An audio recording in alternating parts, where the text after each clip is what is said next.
ఏపీలో అధికార పక్షం వైసీపీ గ్రాఫ్ క్రమంగా పెరుగుతుందా? 2 నెలల క్రితం నాటి పరిస్థితులతో పోల్చితే ప్రస్తుత పరిస్థితిలో స్పష్టమైన మార్పు కనిపిస్తుందా? రాజకీయ విశ్లేషకులు ఈ విషయంలో ఏం చెబుతున్నారు? Let's watch the story.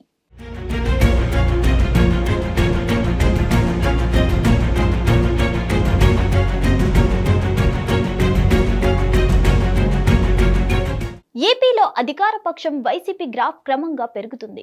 2 నెలల క్రితం వైసీపీ పరిస్థితి ఓటమి వైపు పయనిస్తుందన్న భావన చాలా మందిలో ఉండేది.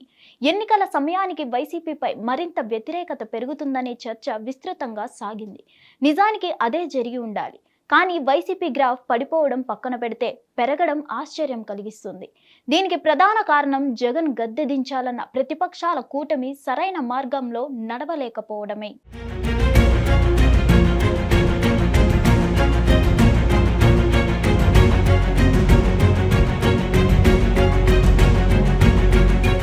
ఒంటరిగా వైసీపీని ఎదుర్కోలేమనే ఉద్దేశంతో టీడీపీ జనసేన అధినేతలు చంద్రబాబు పవన్ కళ్యాణ్ జట్టు కట్టారు.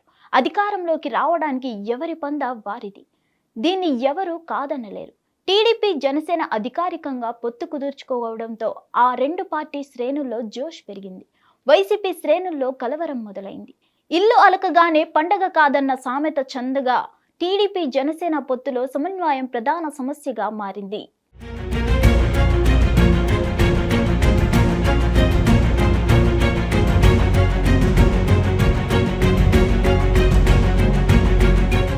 రాజకీయాల్లో ఎప్పుడు 2+2=4 కాదని అంటారు. దీనికి టీడీపీ జనసేన కలయిక అతీతం కాలేదు. టీడీపీ జనసేన పొత్తు కుదుర్చుకోవడంతో అధికారంపై ఆ రెండు పార్టీల నేతల్లో ఆశలు చిగురించాయి. దీంతో టీడీపీ జనసేన పార్టీల టికెట్లకు డిమాండ్ ఏర్పడింది. ఇదే సందర్భంలో ఇరు పార్టీల నేతల ఆశావహుల మధ్య విభేదాలు కూడా అదే స్థాయిలో పెరగడం మొదలయ్యాయి. కరవమంటే కప్పకు, విడవమంటే పాముకు కోపం అనే చందంగా టీడీపీ జనసేన నేతల్లో ఒకరికి టికెట్ ఇస్తే మరొకరికి కోపం వచ్చే పరిస్థితి నెలకొంది. ఇందుకు తాజా ఉదాహరణ రాజమండ్రి రూరల్ సీటే.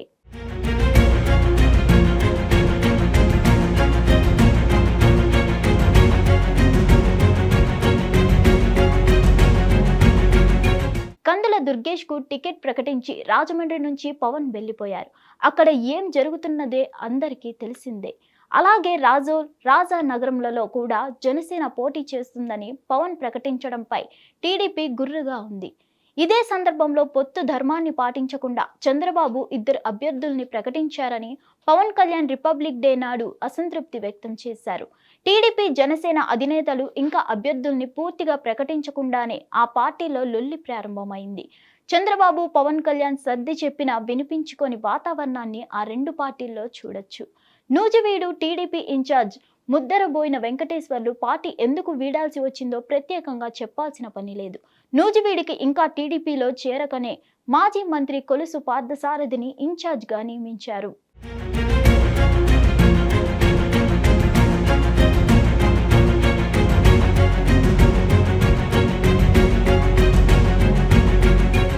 ఇక వైసీపీ అభ్యర్థుల మార్పు చేర్పులు చిన్న చిన్న అలకలు తప్ప సీఎం జగన్ను తీవ్ర స్థాయిలో వ్యతిరేకిస్తున్న దాఖలాలు లేవు.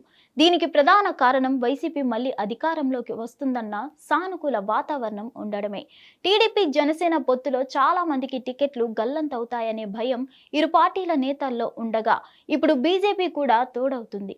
దీంతో ఇంకెంతమంది త్యాగాలకు సిద్ధపడాల్సి వస్తుందో అనే ఆందోళన ఆ పార్టీల నేతలను వెంటాడుతుంది. పోనీ కూటమి అధికారంలోకి వస్తుందనే నమ్మకం ఉంటే నాయకత్వాల్ని పోగొట్టుకొని త్యాగాలకు సిద్ధమవుతాయని అంటున్నారు. అలాంటి పరిస్థితి కనిపించడం లేదని ఆ పార్టీల నేతల భావన. వైసీపీ ఎన్నికల శంఖారావం భీమిలిలో మొదలై ఇప్పటికీ 3 సభల్ని నిర్వహించారు. వాస్తవం మాట్లాడుకోవాల్సి వస్తే ఒకదానికి మించి మరొక సభ సూపర్ హిట్ అయ్యాయి.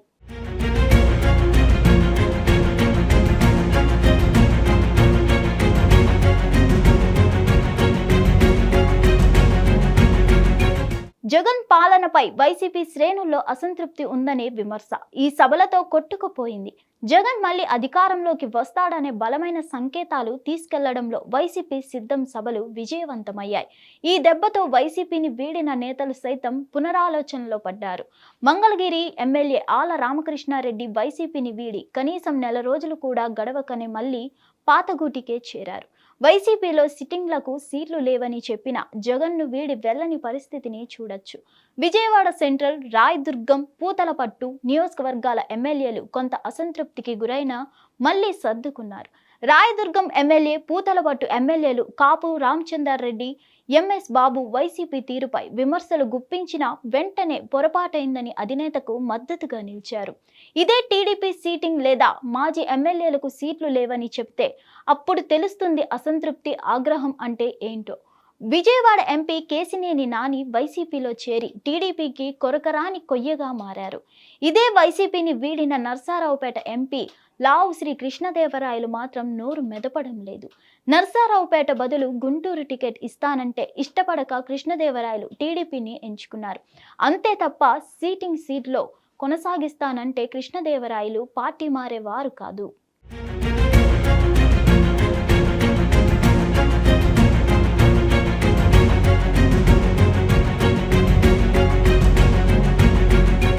ముఖ్యమంత్రి వైఎస్ జగన్ అభ్యర్థుల ఎంపికలో సామాజిక సమీకరణలకు అధిక ప్రాధాన్యం ఇస్తున్నారు.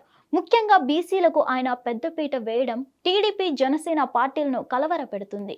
పవన్తో పొత్తు పెట్టుకుంటే ఆయన సామాజిక వర్గం ఓట్లు టీడీపీకి గంప గుర్తుగా పడతాయని చంద్రబాబు ఆలోచన. అయితే పొత్తులో భాగంగా కనీసం 40 సీట్లు జనసేనకు తక్కువ కాకుండా ఇస్తేనే ఓట్ల బదిలీ సాఫీగా జరుగుతుందని కాపు ఉద్యమ నాయకులు పదే పదే హెచ్చరిస్తున్నారు.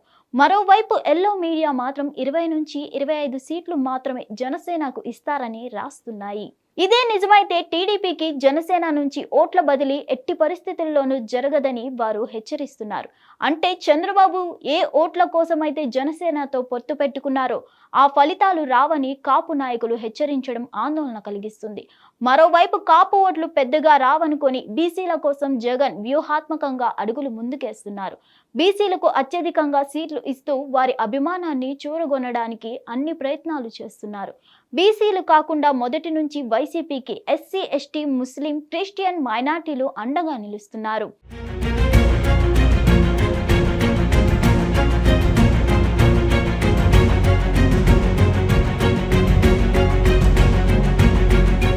బీజేపీతో పొత్తు పెట్టుకుంటే కొన్ని వర్గాల ఓట్లు పూర్తిగా కూటమికి దూరం అవుతాయి.